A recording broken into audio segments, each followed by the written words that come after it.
as you can see on the website, we have some homework for you.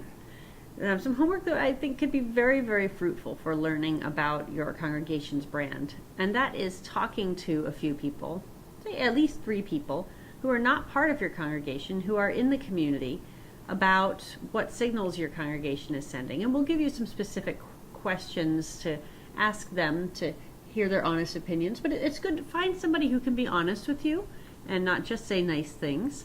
Find people who can see your congregation from a variety of perspectives. Perhaps they're in government, perhaps they are in activist organizations, perhaps they're local business owners or local civic organizations, people who are able to perceive your congregation's influence and reputation in the community in a way that will help you understand what those around you who aren't part of your congregation see as your brand.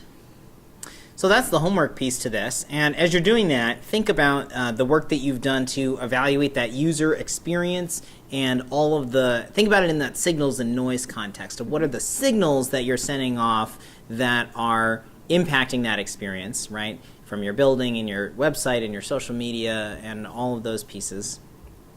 So think about that as you're talking to folks in your community. And then the way that you'll be able to put this module's learnings into place is then you have to get, of course, clear about the kind of promise that you want to be able to make in your community, about what people will get when they experience your congregation, your group, and get involved. And the Unitarian Universalist brand identity with the tools from the UUA is going to be the foundation of that. That's your starting place for creating the posters and event promotional materials, or certainly for the website updates that you may find yourself needing to make. That's going to be your foundation, and then you're going to figure out what other pieces do you need. Maybe you need a different kind of sign out front of your building. Maybe you want to have a different kind of event series. And when I talk about events also, let me just say, I think this is a great opportunity to experience the fun and delight that Sarah talked about in Module 2. I'm not talking about a concert series or a speaker series. If that, I mean, those things can be great.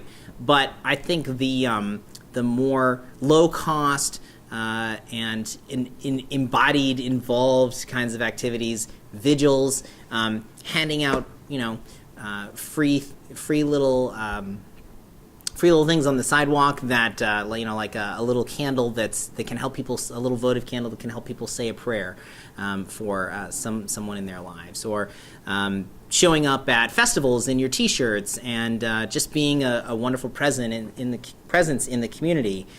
Low-cost, fun stuff like that can be just as effective as larger scale, put together. Really formal kinds of events and programs.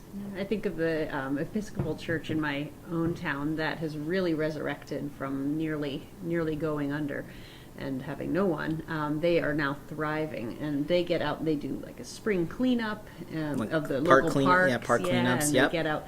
They do Ashes to Go on Ash Wednesday at all the commuter stops, and they've just gotten really outward in the community in some wonderful ways that have not cost much money, but they now have a brand in the community as a really vibrant and meaningful place that are socially engaged, that care about our lives. It's wonderful to see how that's happened. Yeah, that's a great example.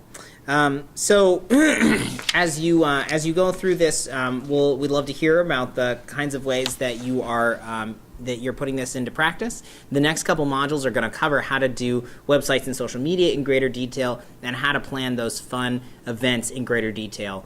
But it's the important work about figuring out exactly the kinds of audiences that you want to be reaching and how you're going to pitch yourselves to reach those folks is work that will be going on in the background throughout this whole experience. Thanks for joining our module today, and we look forward to reading your comments. Enjoy.